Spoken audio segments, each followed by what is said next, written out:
intervenante du coup, de cette journée. Voilà, on est ravis aussi d'inclure l'intelligence artificielle à l'intérieur de cette...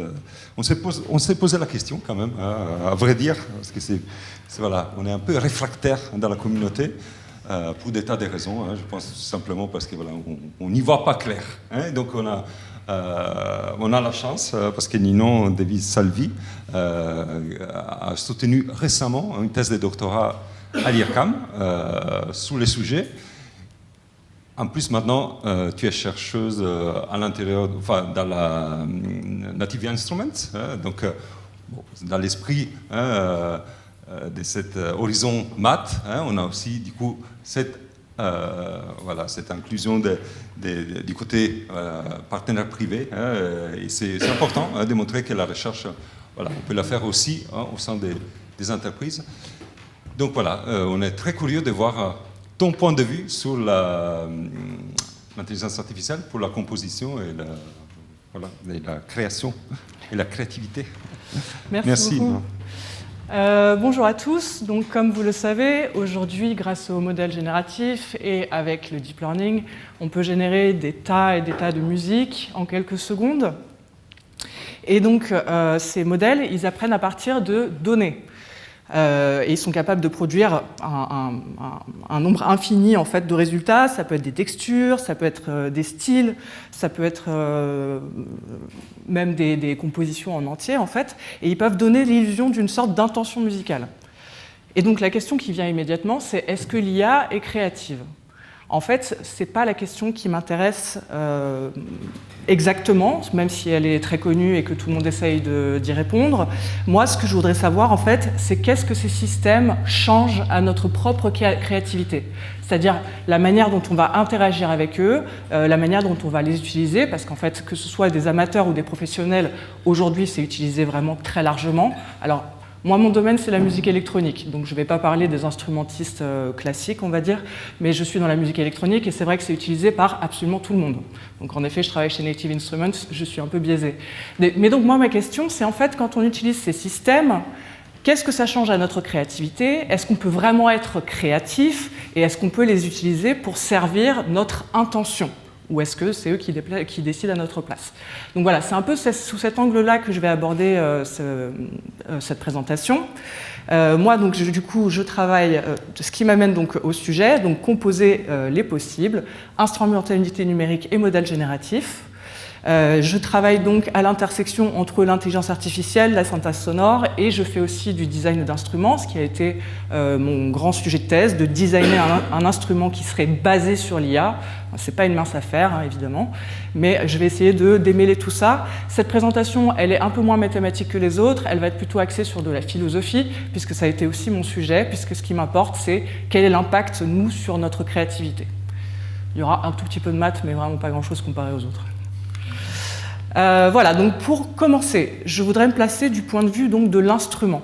Donc je voudrais poser simplement une distinction qui est très simple, mais qui est décisive lorsqu'on veut créer en fait, des instruments de musique, c'est qu'un instrument n'est pas un simple outil. Un outil, il est généralement pensé comme une sorte de fonction, enfin il est au service de l'efficacité, donc il sert à obtenir un résultat de manière très fiable, stable, reproductive, etc. L'instrument, lui, il ne se réduit pas du tout à cette logique. Il introduit donc de l'interprétation, ça c'est très important, il introduit de la nuance, parfois de l'ambiguïté.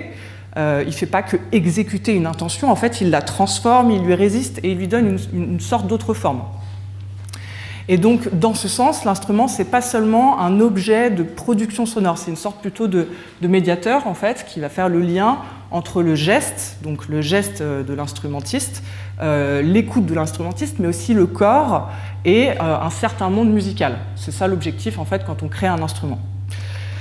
Et donc cette idée rejoint d'une part celle de Simondon, que je vous invite à lire, dans Du mode d'existence des objets techniques, où l'objet technique ne peut pas être réduit en fait à une pure fonction utilitaire. Et d'autre part, Alvanoé en parle aussi un petit peu dans Action in Perception, et pour lui, la perception, c'est elle-même une activité, une sorte de compétence incarnée.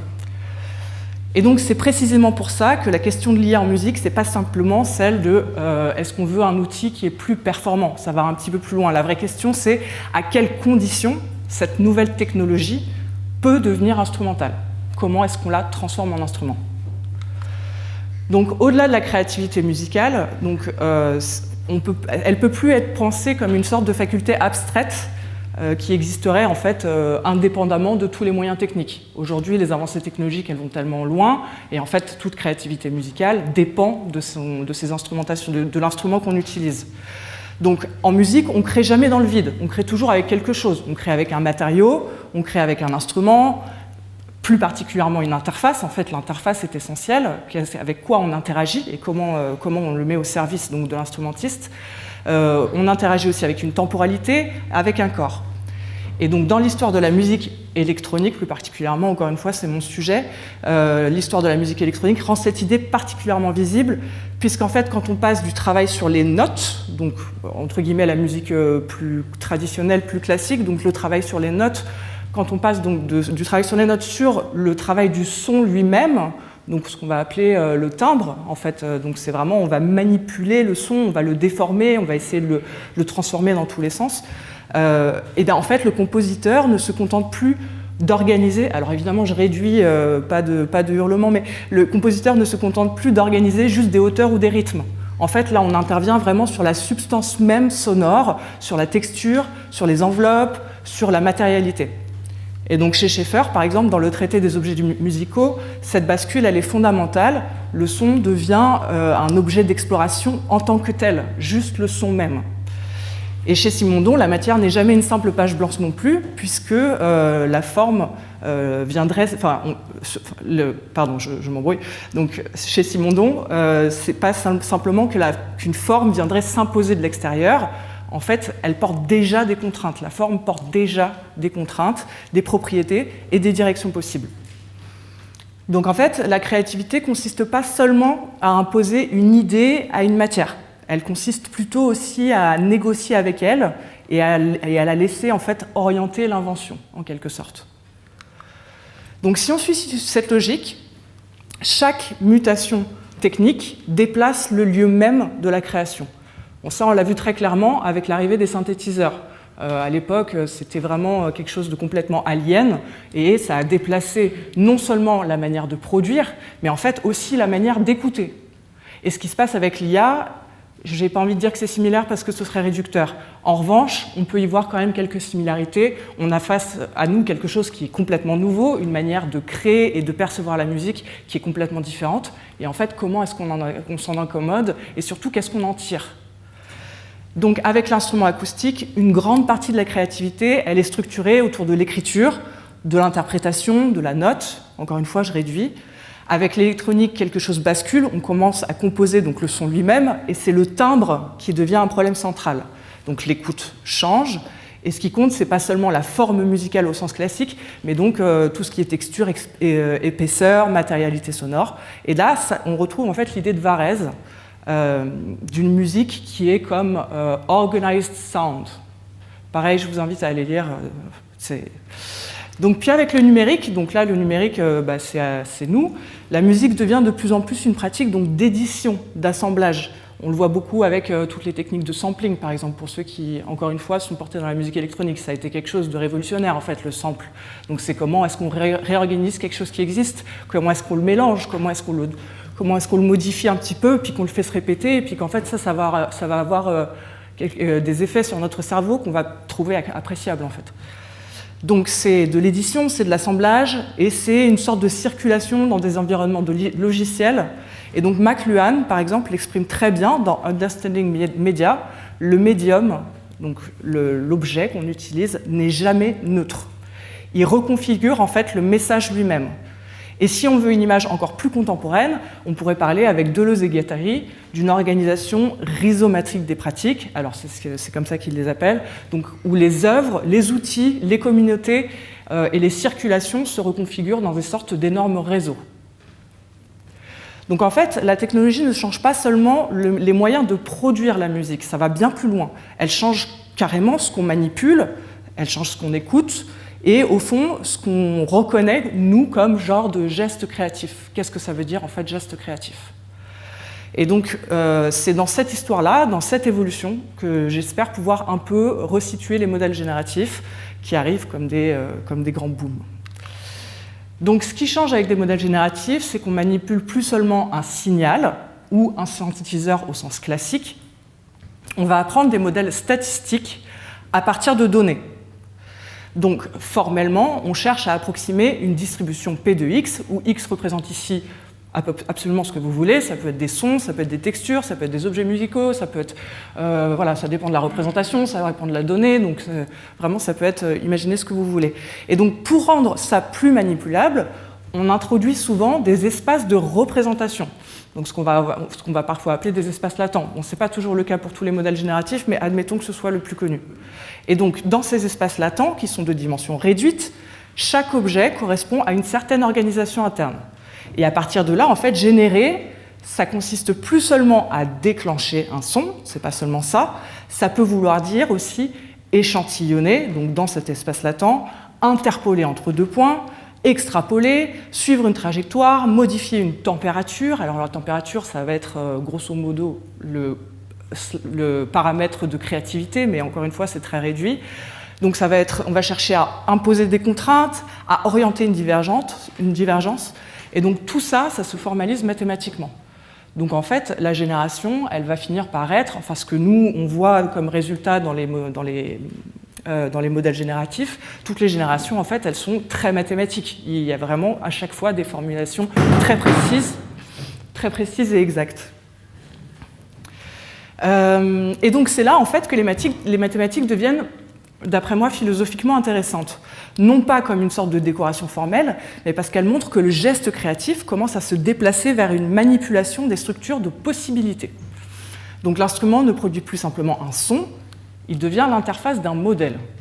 Bon, alors ça, c'est un peu problématique, parce qu'un modèle, c'est un peu une black box, mais une boîte noire. Donc comment est-ce qu'on arrive à créer des interfaces qui soient manipulables, qui soient jouables, et qui surtout qu'un musicien pourrait apprécier jouer, entre guillemets, sur des choses qu'on ne comprend pas forcément à 100%. Donc les modèles génératifs peuvent prendre... Les modèles génératifs peuvent prendre des formes très très différentes. Comme je vous l'ai dit, on a des modèles latents, donc il s'agit des VAE qui sont les plus anciens, disons ça comme ça. Les modèles de diffusion, les modèles autorégressifs, et en fait tous ces modèles-là, ils partagent une abstraction commune. Donc ils apprennent une distribution P de X, c'est-à-dire une structure de probabilité sur des objets, donc ici des sons, et générer consiste alors à sampler dans cette distribution. Mais ce point, en fait, il est essentiel. Le modèle ne représente pas un objet unique. Il définit en fait un ensemble très, très, très structuré de réalisations possibles. Et on ne dit pas seulement « voici un son », mais « voici ce qui pourrait exister et comment cela pourrait exister ». Et c'est ce déplacement en fait de l'objet, c'est-à-dire normalement qui est le résultat. Donc c'est ce déplacement de l'objet vers le possible qui va être déterminant en fait pour la suite et qui va nous intéresser pour qu'est-ce que ça veut dire d'être créatif avec un modèle génératif. Donc ce qui est souvent moins visible, c'est que, ok, générer avec un modèle génératif, c'est générer une des possibilités de ce monde des possibles. Mais en fait, c'est pas seulement ça, c'est aussi suivre un processus. C'est-à-dire que dans un modèle latent, on transforme un point en un signal. Dans un modèle de diffusion, pour ceux qui savent un tout petit peu comment ça marche, on part du bruit et ensuite on va le structurer progressivement pour arriver au résultat qui nous intéresse. Et dans un modèle autorégressif, on construit une séquence étape par étape. Et donc dans tous les cas, en fait, on a une évolution de l'état. Et cette évolution, elle peut être comprise comme une sorte de dynamique, c'est-à-dire une succession de transformations. Donc générer, c'est pas seulement sortir quelque chose d'un modèle, c'est aussi faire évoluer un modèle dans le temps. Donc si on adopte ce point de vue, la génération peut être aussi interprétée géométriquement. Donc chaque état est un point dans un espace de représentation et la génération correspond à une trajectoire dans cet espace. Donc cette trajectoire, elle a des propriétés, elle peut être stable, elle peut être instable, progressive, brusque, convergente, divergente, ce que vous voulez. Et aujourd'hui, les recherches qui se font sur le sujet de la créativité et des modèles génératifs, c'est comment est-ce qu'en fait on va conditionner cette trajectoire, comment est-ce qu'on va conditionner cette dynamique pour que pour nous, ce soit interprétable et qu'on l'interprète comme quelque chose qui nous plaît et qui serait le résultat qu'on aurait voulu. Bon, alors là, encore une fois, c'est très général, hein. Je parle de modèles qui sont tout à fait différents, je parle de choses qui pourraient être de la génération d'une note à une symphonie, donc voilà, il ne faut pas tout mélanger non plus, mais en tout cas, c'est ça qui est intéressant. Donc ces propriétés de stable, instable, progressive, brusque, convergente, divergente de cette trajectoire, donc, ce n'est pas seulement des maths, c'est aussi une traduction perceptive. Elle détermine complètement la manière dont le son évolue, la tension, la continuité, la surprise, tout ce que vous voulez et qui est intéressant en fait quand on compose et quand on aime composer. C'est comment, ok, là je veux mettre une sorte de tension, là je veux qu'il y ait une surprise, etc., etc. Donc autrement dit, la musicalité dépend directement en fait de la forme de la trajectoire. Évidemment, encore une fois, toutes ces trajectoires sont très différentes en fonction de chaque modèle génératif. Donc à partir de là, en fait, on peut reformuler la question de la création. On a tendance à penser que la créativité, c'est la production d'un objet. Mais avec les systèmes génératifs, c'est pas seulement, on va pas simplement créer un objet, c'est pas suffisant. Il y a toujours deux éléments. Il va y avoir un état initial, donc notre modèle génératif va partir d'un état initial, ok, on va partir de là, et ensuite, c'est comment est-ce qu'il évolue. Donc l'objet final, finalement, c'est que le résultat de cet état initial plus de la trajectoire. Et donc la créativité, en fait, si on la regarde comme ça, elle se déplace un peu. Elle réside en fait dans la conception de cette dynamique. Et donc ce que ça implique, c'est un déplacement profond du geste créatif. Donc avant, créer consistait à produire une forme, à agir directement sur le matériau. Et aujourd'hui, avec les modèles génératifs, eh ben on n'agit pas seulement sur le matériau, on va définir ses conditions initiales. On va paramétrer, on va conditionner la dynamique et on va explorer les trajectoires qui en résultent. Et donc le geste, en fait, il devient moins un geste de fabrication qu'un geste de configuration et surtout d'exploration. Et la création donc, devient une sorte d'organisation du mouvement dans un espace des possibles. Et donc la question qu'on pourrait se poser, c'est est-ce que cette exploration, elle est créative? Est-ce qu'on peut se contenter de ça? Est-ce que ça peut être satisfaisant pour nous en tant qu'être humain? Est-ce qu'on peut raisonner en fait? Parce que c'est ça créer en fait, c'est être capable de raisonner avec l'objet qu'on produit, donc ici avec l'état initial et avec cette espèce de trajectoire. Alors, donc, je voudrais juste parler rapidement du timbre, puisque c'est ça qui m'intéresse dans mes travaux. Donc, le timbre, il est souvent défini comme ce qui distingue deux sons à hauteur et intensité égale. Et en fait, je trouve que cette définition, elle est un tout petit peu insuffisante, parce qu'elle donne l'impression qu'il s'agit d'une propriété qui est totalement statique. Et en réalité, le timbre, d'après moi, il est profondément temporel. Ce qu'on perçoit comme timbre, en fait, c'est une organisation qui est hyper dynamique. C'est l'évolution du spectre, c'est la manière dont le son attaque, se transforme, se stabilise, se dégrade. Et en fait, donc, le timbre, pour moi, ne décrit pas un état, mais une manière d'évoluer dans le temps. Et ça, c'est précisément pour ça qu'on peut le relier à ce qu'on a introduit précédemment, c'est-à-dire une trajectoire dans un espace de possible. Mais dès qu'on veut transformer cette idée en instrument, eh ben, ça devient beaucoup plus compliqué. Donc on a des contraintes très fortes qui apparaissent et qui sont vraiment intrinsèquement liées avec les problèmes de modèles génératifs. Il faut que cette trajectoire, en fait, elle puisse être générée avec une latence suffisamment faible pour rester liée au geste instrumental, puisqu'on veut que ce soit immédiat. Hein. Si on veut utiliser ça comme un instrument, bah en fait, on n'a pas envie d'attendre 10 minutes que notre son apparaisse. Il faut aussi qu'elle soit contrôlable et que nous, on comprenne son contrôle, parce que si on commence à essayer d'introduire du contrôle, mais que ça fait des résultats où on ne comprend rien du tout, ça ne sert à rien.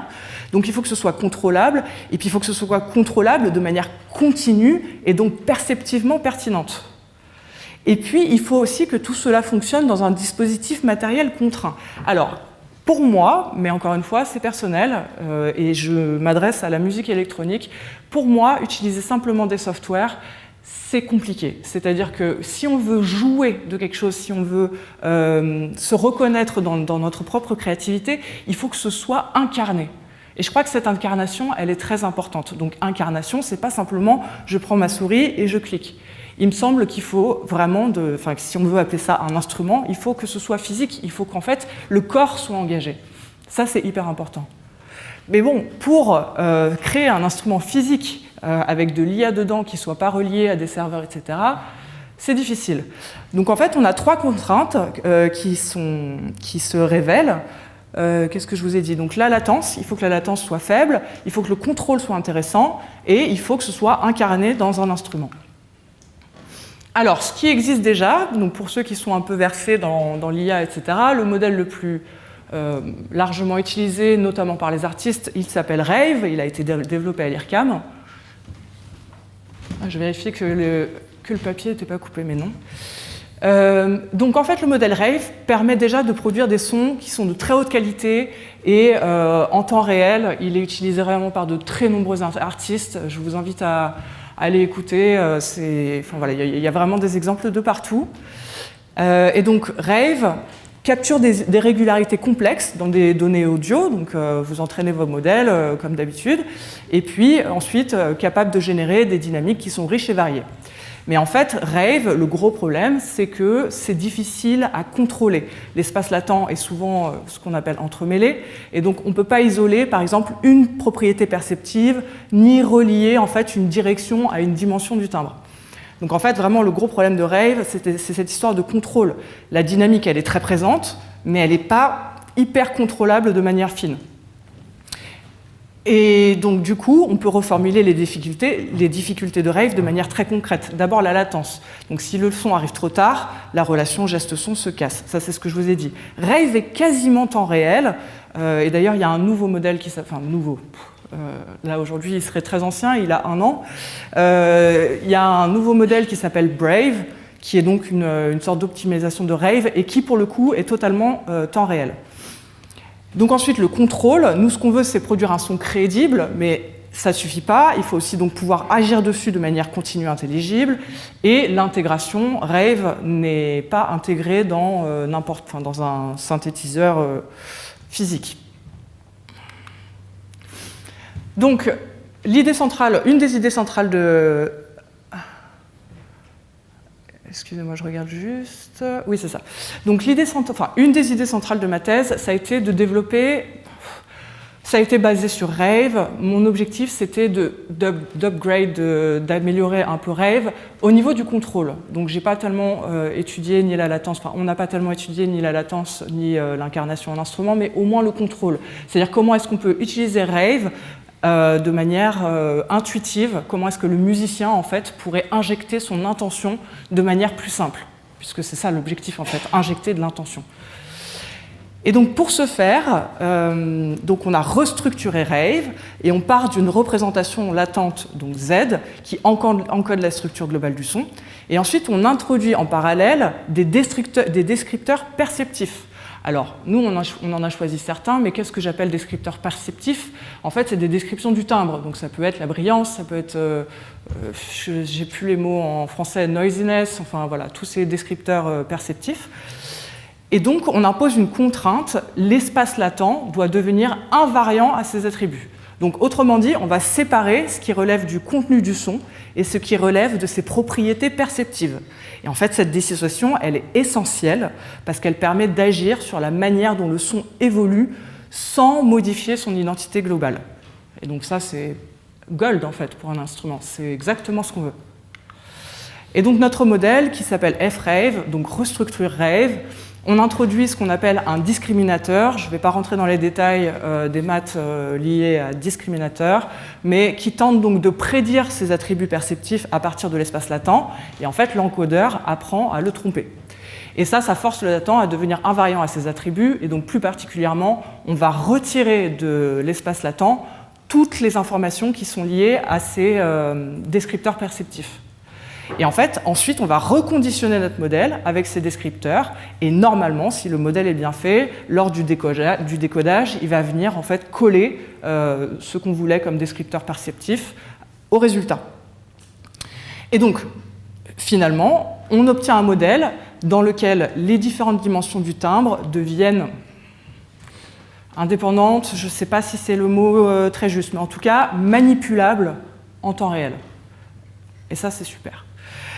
Et donc, en fait, avec ce modèle, ce qu'on a essayé de faire, c'est simplement de réduire l'écart qu'on peut trouver dans la plupart en fait, des modèles génératifs. On essaye de réduire l'écart entre la génération musicale et le jeu.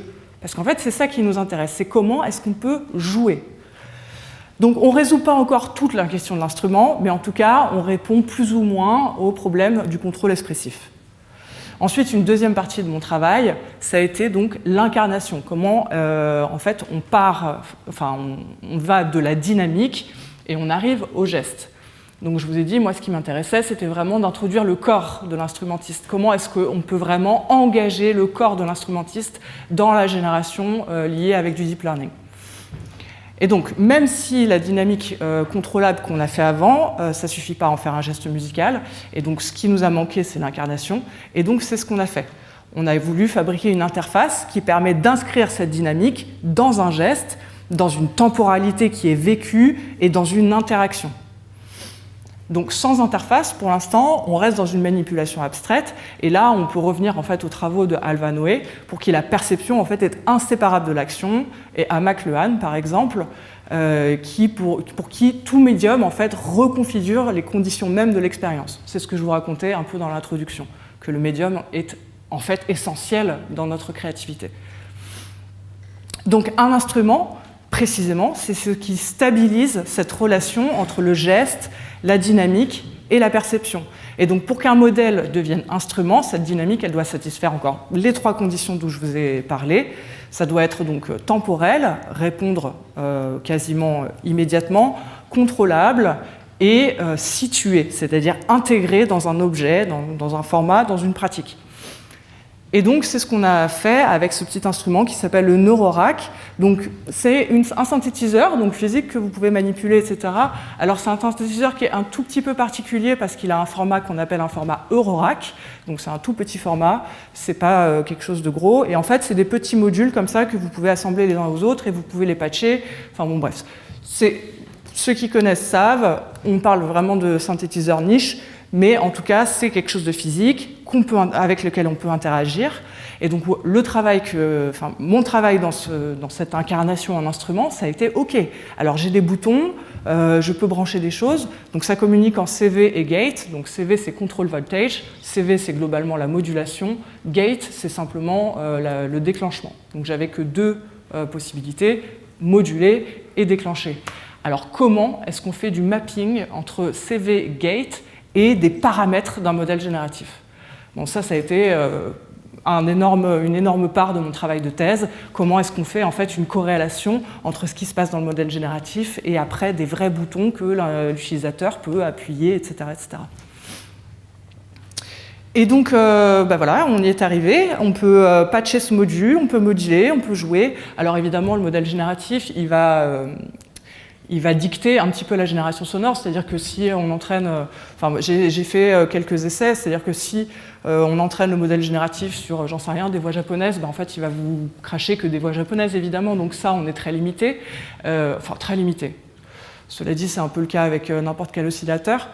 Mais donc, n'imaginez pas que c'est une sorte de chose super puissante qui va pouvoir générer absolument ce que vous voulez, c'est absolument pas le cas. C'est très dépendant de l'entraînement des modèles, du dataset, etc. L'objectif, c'est pas de générer absolument tout, c'est d'avoir une nouvelle manière de moduler le son. Et ça, le modèle génératif, il le fait. C'est totalement nouveau. Il y a des choses auxquelles on accède avec cet instrument qui ne sont pas possibles en synthèse traditionnelle, avec des LFO, etc., etc. Voilà, donc en fait, pour ce projet, l'objectif, c'était pas seulement d'ajouter de l'IA à la musique comme ça, en saupoudrant, en disant ça fait bien. L'objectif, c'était de comprendre à quelles conditions en fait l'IA peut entrer dans une sorte de lutherie numérique. Moi, j'aime pas trop ce nom de lutherie numérique, mais il paraît que ça fait bien, donc je vais l'utiliser. Donc voilà, donc les modèles génératifs sont extrêmement puissants, mais leur puissance, en fait, elle a une structure qui est précise. Ils apprennent une distribution à partir de données, ils sont capables d'explorer très efficacement l'espace qu'ils ont appris, donc ça leur permet de recombiner, de générer, d'explorer de manière très très dense. Mais cette créativité, en fait, elle reste interne à un cadre donné qui est extrêmement rigide. Et en fait, Margaret Boden, elle le formule très bien dans un bouquin qui s'appelle The Creative Mind. Elle distingue trois types de créativité, la combinatoire, l'exploratoire et la transformationnelle. Donc pour elle, c'est ces trois créativités qui sont majeures et qui existent. Après, elle en a rajouté d'autres, mais passons. Et en fait, les modèles d'IA actuels, ils sont très forts pour recombiner et explorer. Là où ils sont absolument nuls, c'est la transformationnelle. Et en fait, qu'est-ce que c'est que la créativité transformationnelle? C'est la capacité de remettre en cause nos propres règles. C'est-à-dire que nous, quand on va créer, on va avoir cette capacité d'aller au-delà des règles établies, de créer un nouveau genre musical, de créer des nouvelles choses qui n'existaient pas avant, d'aller au-delà de ce qui était même pensé avant. Et en fait, ça, l'IA, c'est impossible, puisque par définition, elle est limitée par des règles, elle est limitée par des objectifs. Donc, ok, elle est très forte pour combiner, elle est très forte pour explorer, en revanche, pour transformer, c'est impossible. Donc, d'après ce qu'on a vu précédemment, en fait, la création ne disparaît pas, mais je dirais plutôt qu'elle change de lieu. Donc, dans un paradigme classique, créer consiste à produire une forme, à agir directement sur un matériau, mais avec les modèles génératifs, ce geste se déplace un peu. En fait, créer consiste de plus en plus à définir des conditions, des contraintes, des paramètres, des dynamiques. Donc en fait, l'objet final devient le résultat d'une sorte de processus. Et là, on peut faire un lien avec Amabile et avec sa réflexion sur les composants du processus créatif. Ce qui compte, ce n'est pas seulement l'idée finale, mais en fait, c'est la manière dont un cadre, un environnement et des outils et des compétences rendent cette idée possible. La créativité porte alors sur la structuration même du processus. Et donc on peut décrire ce déplacement comme une sorte, alors moi ce que j'ai appelé la métacréativité. Donc on ne crée plus seulement des formes, mais en fait avec les modèles génératifs, maintenant on va créer des conditions qui produisent ces formes. Et l'objectif en fait c'est d'être suffisamment lucide, ou en tout cas savant, pour créer des conditions qui vont nous convenir. Bon, alors je ne dis pas que c'est donné à tout le monde, hein, mais en tout cas, c'est comme ça que j'essaie de le voir. Donc, dans les modèles génératifs, créer ces conditions, ça prend une forme particulière. Comme je vous ai dit tout à l'heure, c'est on conçoit des dynamiques. C'est une manière dont les formes vont émerger, évoluer, se transformer, etc. Et il y a encore une transformation qui est encore plus frappante, c'est que de plus en plus, l'interface de ces systèmes, ça devient le langage. Là, je ne vous apprends rien. De plus en plus, vous voyez que notre manière d'interagir avec l'intelligence artificielle, c'est de plus en plus via du prompt écrit ou oral. En fait, aujourd'hui, ce que les gens utilisent, c'est de la description. Comment est-ce que je vais obtenir mon résultat en le décrivant? Et bien, ça a un impact énorme, en fait. On manipule plus directement un son ou un geste, mais on décrit une intention, on décrit un style, on décrit une texture, une ambiance. Chose qui est très difficile à faire en musique, honnêtement. Autant sur de l'image, bon, je peux voir que c'est facile, mais alors quand il s'agit d'utiliser des gros modèles génératifs pour, j'en sais rien, créer, admettons, de la musique concrète, moi j'ai jamais essayé, hein, mais bon, c'est peut-être possible. Et donc en fait, le geste créatif se déplace du registre de l'action vers celui de l'instruction. Et ça rend très visible ce qu'est la métacréativité, en tout cas ce que j'appelle la métacréativité, c'est-à-dire qu'on n'agit plus directement sur le matériau, on oriente symboliquement les conditions de sa génération. Et ce déplacement, il introduit une tension. C'est-à-dire que les modèles permettent une automatisation très forte, on peut générer rapidement, on peut explorer facilement, mais ça réduit aussi la friction avec le matériau. Et chez Richard Sennett, dans The Craftsman, la création, c'est profondément lié à l'engagement dans la matière, à la résistance qu'elle oppose et au temps de l'apprentissage et du façonnage. Ça, c'est une idée qui me tient vraiment à cœur, cette histoire de friction et de résistance. Moi, ce qui m'intéresse dans mes recherches, c'est pas de développer une IA qui lisse, en fait. C'est de développer des IA qui glitchent, c'est de développer des IA qui nous permettent d'être surpris, qui ne fonctionnent pas forcément très bien et qui opposent une résistance. Parce que c'est comme ça, il me semble, en tout cas pour moi, que c'est comme ça que la création devient intéressante, en fait. C'est quand on se heurte aux matériaux, et pas quand on a exactement ce qu'on veut comme ça. Après, c'est personnel. Et donc, du coup, quand cette friction... Ah oui, je voulais juste vous parler rapidement de Adorno. Donc, Adorno et Horkheimer, dans Dialectic of Enlightenment, ils trouvent déjà une critique de la standardisation culturelle qui résonne donc fortement ici, puisque forcément des IA qui lissent, par définition, on a donc une homogénéisation. Et ça, c'est peut-être le pire qui nous attend. Et donc, quand cette friction aux matériaux disparaît, je crois qu'il faut redéfinir ce que ça signifie que créer. Et avec les modèles génératifs, plus encore avec les interfaces textuelles, donc le prompting, cette relation elle change un peu. On manipule plus donc directement un son, on le décrit, on le spécifie, et le geste devient instruction. Et ça pose une question qui est plus profonde. Que devient la création lorsque l'action est remplacée par la description? Et plus largement, que devient la musique lorsque ce lien, qui pour moi est essentiel, entre le corps et le son, commence à se distendre? Là, je suis hors des clous, c'est ça? Il faut que je me dépêche. Alors...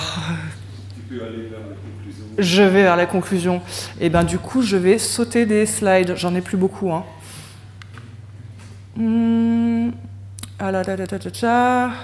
Oui, allez, on va faire ça. Pardon. Donc, si on rassemble tout, on observe donc un changement de régime de la création. Le matériau devient un espace des possibles, le geste devient navigation, la forme n'est plus un objet fixe, mais une trajectoire, et la création devient donc une pratique de la dynamique.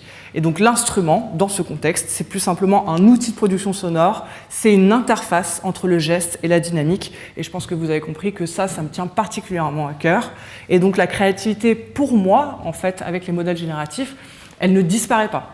Simplement, elle change de régime, et c'est à nous, dans le développement de nos outils, de faire attention à cette friction, de faire attention à cette interface.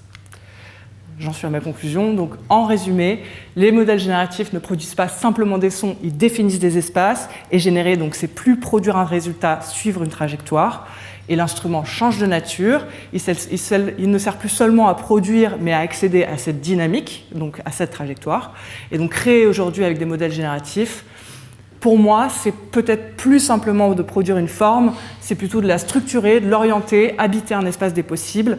Et peut-être qu'aujourd'hui, en fait, le véritable enjeu, c'est pas tellement de produire du nouveau, puisque c'est quasiment impossible, tout a été produit quasiment. Donc c'est pas de produire du nouveau, mais c'est de ne pas se perdre dans tout ce qui est possible. Je crois que c'est ça le challenge. Voilà, merci.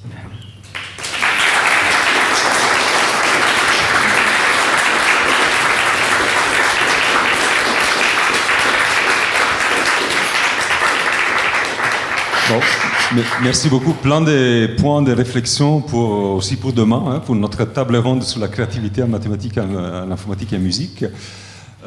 Voilà, des questions, des réactions. Merci beaucoup, j'ai trouvé ça très intéressant.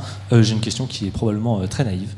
Donc vous disiez que c'est quand même très difficile de décrire ce qu'on veut pour de la musique. Alors que pour des images, ça a l'air beaucoup plus facile. Et je me dis notamment le fait que ça marche bien quand on interagit avec des IA, c'est aussi parce qu'elles ont été entraînées sur des images avec des légendes. En fait, on a plein d'images avec des légendes et on est d'accord entre nous sur on est à peu près d'accord entre nous sur quelles sont les légendes à mettre sur les images. Et donc quand l'IA a appris là-dessus et que nous on essaye de lui faire générer une image en lui donnant juste un texte, et ben elle va y arriver parce que voilà, parce qu'on est d'accord sur comment est-ce qu'on attribue des légendes. Et donc je me demandais s'il n'y avait pas tout un travail de justement production de ces binômes musique, légende de la musique, description de la musique. Donc qui est certainement un travail de fourmi, mais même, j'imagine, doit aussi y avoir un travail méthodologique sur comment est-ce qu'on fait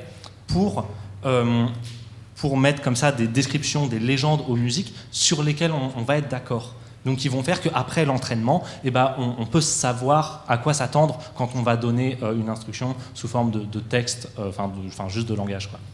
Voilà. Est-ce que cette réflexion est naïve? Qu'est-ce que vous en pensez? Voilà. Non, c'est absolument pas naïf.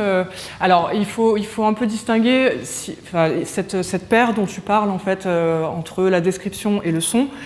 La difficulté, elle n'est pas exactement la même si on parle d'un son unique, donc une note de piano, ou si on parle d'une composition. En effet, si on parle d'une composition, donc un morceau fini, c'est peut-être un tout petit peu plus facile, entre guillemets, parce qu'on peut dire, bon bah voilà, c'est du piano en A majeur, avec telle note qui se suivent, etc. Donc je trouve que c'est un tout petit peu plus facile à décrire. Encore que, il faut en plus y rajouter des émotions. Donc est-ce qu'on veut une musique triste, etc. Bon, alors après, chacun réagit de manière très différente aux émotions et à la musique, donc c'est là où c'est compliqué. Ça a été une partie de mon travail, en fait, de travailler sur cette question d'immatérialité. Le problème de la musique, c'est que c'est complètement immatériel, donc y poser des mots et le décrire, c'est très dur. Alors après, moi j'ai un autre problème à Native Instruments, c'est que donc ça je parle de composition de chansons finies, maintenant si on veut décrire un son, c'est aussi très dur. C'est-à-dire qu'on est capable aujourd'hui de classifier ça c'est un son de violon, ça c'est un son de piano, etc. Mais quand on rentre un peu plus profondément sur le son des synthétiseurs, mais c'est horrible, c'est tellement dur. Et on est bloqué d'ailleurs, on ne sait pas, parce que qu'est-ce que c'est qu'une basse qui gratte? Alors, allez expliquer à une IA ce que c'est qu'une basse qui gratte. Voilà, donc on a des classifications un peu globales, mais quand on veut rentrer dans de la finesse, ça commence à bloquer. Surtout sur des niches comme ça de musique électronique.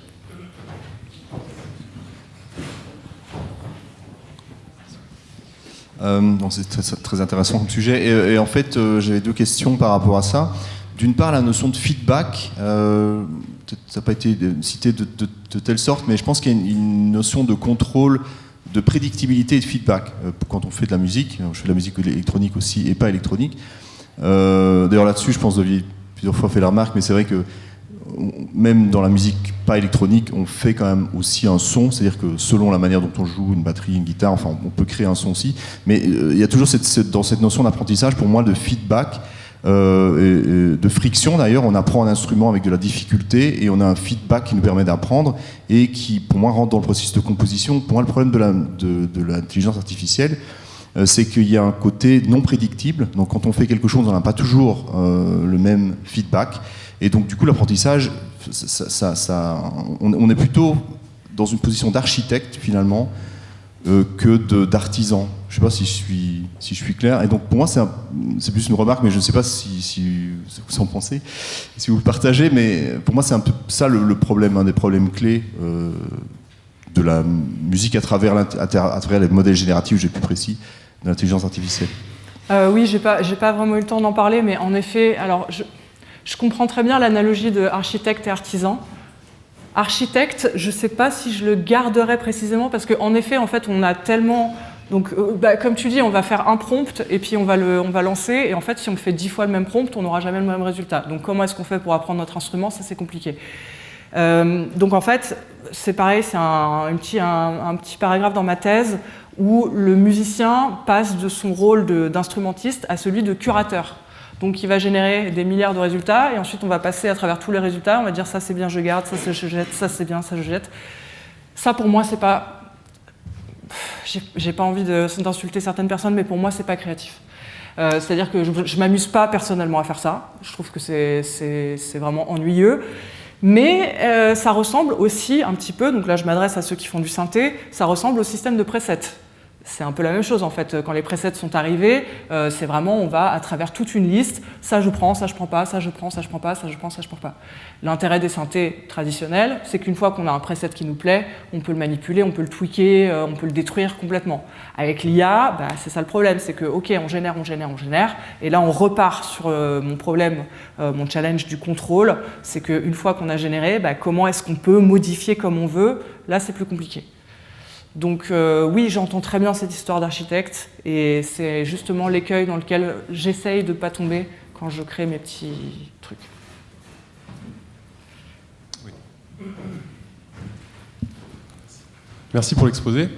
J'avais une question, c'est est-ce que la spécificité des modèles d'IA pour la création, est-ce que c'est une propriété temporaire qui est due à notre manque de compréhension des modèles génératifs et qui pourra disparaître avec le temps quand on aura bien compris comment est structuré l'espace latent, ou est-ce qu'il y a quelque chose en plus qui devrait durer? Est-ce que ce que tu décris là, ça vient du fait, donc, par exemple, l'entremêlage dans l'espace latent des propriétés de structure du son et de texture perceptive? Est-ce que c'est dû au fait juste qu'on ne comprend pas très bien ce qui se passe et peut-être que dans 5 ans on comprendra, en fait, on pourra mettre des potards un peu qui correspondent à tout ce qu'on veut, ou est-ce qu'il y a un truc plus fondamental derrière ça? Oui, alors je voudrais dédramatiser cette histoire de black box.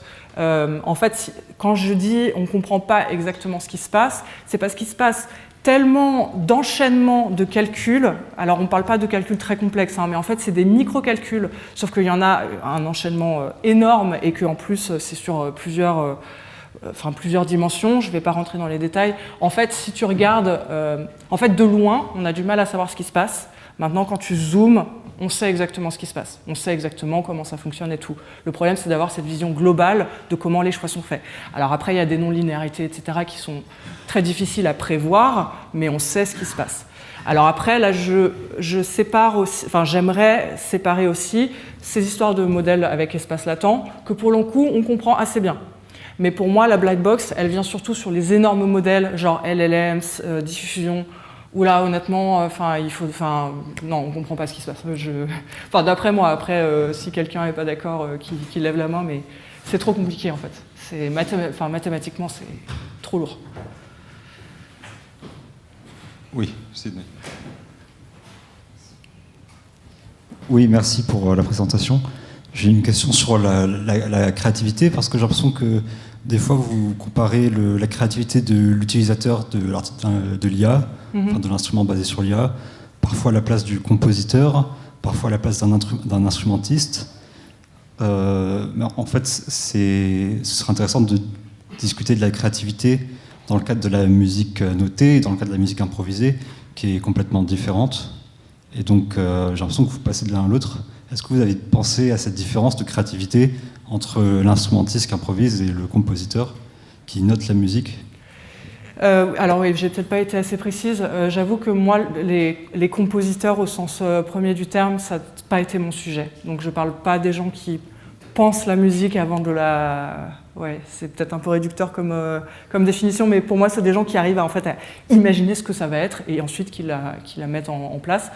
Je parle pas de ça, je parle vraiment des gens qui... oui, ça peut être de l'improvisation. Après, c'est pas mon sujet non plus principal, l'improvisation. Gérard, qui est là, est bien plus calé que moi sur l'improvisation. Mais voilà, donc en effet, pour cette présentation-là, j'ai essayé de me détacher de cette question de est-ce que l'IA est créative et de me placer plutôt vers ce que moi j'appelle les compositeurs, en fait les producteurs, donc les producteurs en musique électronique. Est-ce que nous, on peut être créatifs en utilisant cet outil ? C'était plutôt ça mon point de vue. Mais en effet, comme j'ai travaillé aussi sur la première question, peut-être que je me suis embrouillée. Mais voilà, en tout cas, c'était pas mon objectif. Désolé si j'étais pas claire. Petite dernière question, et après, je vous laisse aller à l'exposition. J'ai une toute petite question sur créativité transformationnelle versus créativité exploratoire. Moi, je travaille sur des images, donc on sait que c'est multidimensionnel avec des très hautes dimensions, et quand on a un dataset d'images, on a une partie infime en fait de cet espace multidimensionnel. Donc, ça veut dire que la probabilité de distribution qu'on apprend là-dessus, ça va être des poches dans un espace qui est immense. On peut imaginer que pour le timbre et pour le son, c'est un peu la même chose. Et donc, du coup, la question que je me pose, c'est si on explore cet espace latent, donc si on explore les poches qui proviennent du dataset, alors là, on est dans de l'exploratoire, mais si on sort de ces poches dans des zones où on n'a jamais vu des images, est-ce que c'est pas du transformationnel, justement ? En fait, Bodden, elle n'a pas... quand elle a écrit tout ça, on parle de quelque chose qui date, je ne me souviens plus exactement de la date, mais on n'est vraiment pas dans l'actuel avec les modèles génératifs. Mais si on reprend les exemples qu'elle sort dans son bouquin, en fait, ce serait comme si nous, on essayait de demander à une IA qui est faite pour des images de créer des sons. C'est plutôt ça, en fait, la restructuration des règles. C'est vraiment casser toutes les règles qui existent pour aller créer quelque chose qu'elle n'aurait jamais vu. Et c'est là où je dis que c'est impossible. C'est que comme l'IA est contrainte par ses objectifs, par ses loss, etc., c'est impossible de lui demander de faire du son si elle est entraînée sur des images. C'était plutôt ça. Pour l'instant. Pour l'instant. Bien. Merci beaucoup, Merci, Ninon. merci pour l'invitation. Merci.